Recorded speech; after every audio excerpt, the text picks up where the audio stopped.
The first blow came so suddenly that the world seemed to tilt, mud and rain mixing with blood as the boy fell hard against the ground, yet even then he did not cry out, because his eyes were locked on the little girl behind him, her tiny hands shaking, her pink jacket already smeared brown from where she had slipped. People driving past would later say they remembered only the sound of fists hitting flesh and the scream of a child swallowed by the storm, and no one could have imagined that this moment, dark and ugly and cruel, would become the spark for something that shook an entire town to its core. Before this story continues, if you believe in kindness, second chances, and the idea that even the smallest act of courage can change lives, please like this video, share it with someone who needs hope, subscribe to the channel for more real, emotional stories, and tell us in the comments where you're watching from around the world. The boy's name was Daniel Carter, though most people didn't know it. And those who noticed him at all usually just called him, that homeless kid, as if the words explained everything and nothing at the same time. Daniel was 14 years old and had been living on the streets for nearly 2 years after his mother passed away from an illness that came quietly but left destruction behind it, taking not just her life but the apartment they lived in, the furniture, the warmth, and any sense of stability he had ever known. He slept where he could, under bridges, behind closed shops, sometimes in old abandoned sheds, learning quickly how to become invisible during the day and alert at night. Hunger was a constant ache, and fear was something he carried like a second spine, always upright, always ready to snap him into motion. Still, despite the hard edges life had carved into him, Daniel had not yet lost his instinct to protect someone smaller and weaker, perhaps because he remembered too well what it felt like when no one protected him. That afternoon, the sky had turned heavy and gray, the kind of weather that pressed down on your chest, and Daniel was walking near a gas station on the edge of town, hoping maybe to find a dropped coin or a half-eaten sandwich in a trash bin. He noticed the sound before he saw anything, the low rumble of motorcycles pulling in, deep engines cutting through the rain like thunder with teeth. A group of bikers parked near the store, their leather jackets dark with water, patches bold and unmistakable, the skull and winged emblem of the Hells Angels visible even from a distance. People nearby grew tense automatically, some stepping away, others watching from behind car windows, because the name alone carried stories, rumors, fear, and fascination all tangled together.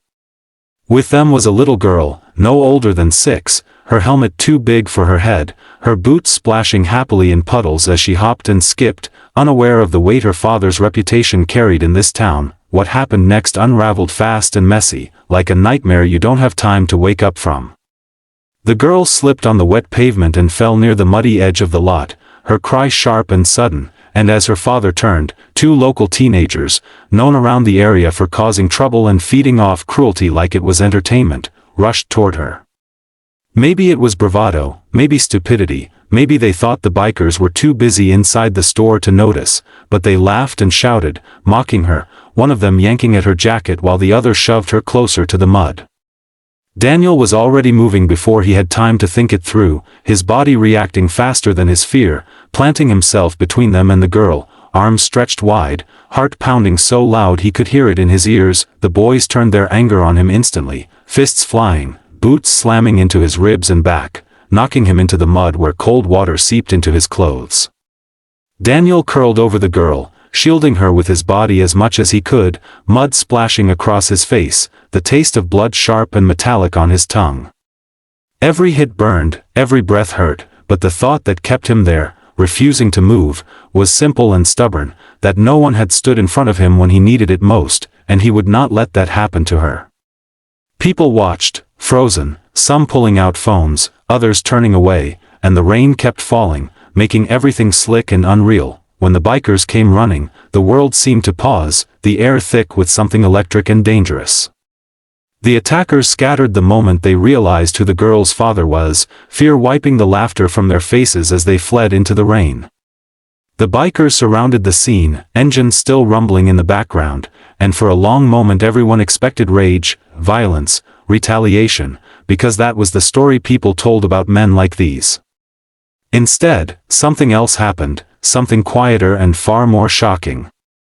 One of the bikers, a huge man with a beard soaked through and eyes sharp beneath his helmet, knelt down in the mud without hesitation, lifting Daniel carefully, calling for someone to bring water, another holding an umbrella over the boy and the girl, shielding them from the rain as if that small act mattered just as much as anything else. Daniel drifted in and out as he was taken to the hospital, bruises blooming across his skin, ribs cracked, his body aching in ways that would take weeks to heal. When he woke later, fluorescent lights buzzing above him, he expected questions, maybe suspicion, maybe indifference, because that was what he usually got. Instead, he saw faces filled with something he wasn't used to seeing directed at him, gratitude, respect, and a softness that confused him more than anger ever could. The girl sat nearby with a stuffed bear almost as big as her, staring at him like he was something out of a storybook, and her father stood back, arms crossed, eyes unreadable but fixed on Daniel with an intensity that made him nervous. News spread quickly, because stories like this always do: the homeless boy who took a beating protecting a biker's daughter, the rain-soaked hero no one had known. The town buzzed with opinions, shock, disbelief, guilt, and admiration blending together, and for the first time in a long while, Daniel felt seen, though he wasn't sure what that meant or what it would cost him. Days later, when he was discharged from the hospital with a plastic bag holding his few belongings, he found the bikers waiting outside, lined up on their machines like a wall of steel and leather. People nearby stared, whispering, expecting intimidation, but what unfolded instead was something no one could have predicted. They didn't offer him money and walk away. They didn't pat him on the head like a charity case. They offered him safety.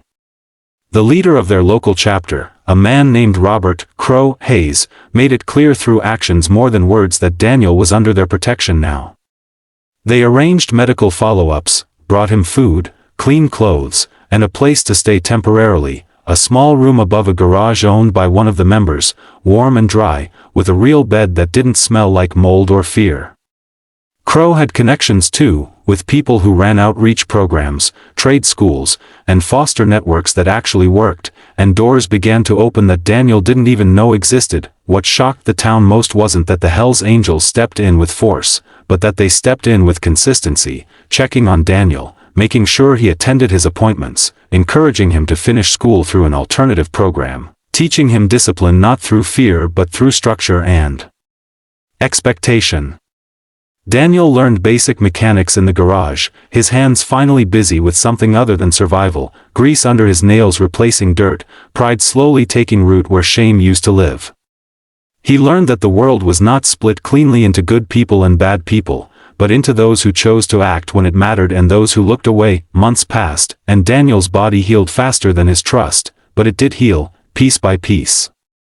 The little girl, Emily, visited sometimes with her father, bringing drawings and shy smiles, and each visit reminded Daniel why he had stepped forward that day without thinking.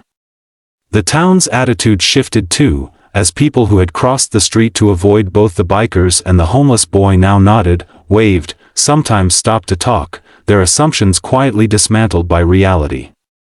Daniel began speaking at small community events, his voice shaky but honest, talking about fear, about choice, about how one moment can split a life into before and after. Just before the ending, please take a second to comment below and tell us what you think courage really looks like in everyday life, because stories like this live on through shared reflections. Near the end of that year, on a crisp morning with the smell of oil and cold air blending together, Daniel stood outside the garage.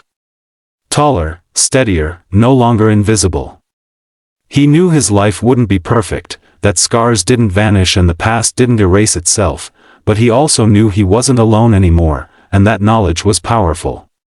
If this story touched your heart, if it made you feel something deep or reminded you that humanity still exists in unexpected places, please like, comment, and share this video so more people can hear it, because sometimes all it takes to change everything is one brave moment in the mud.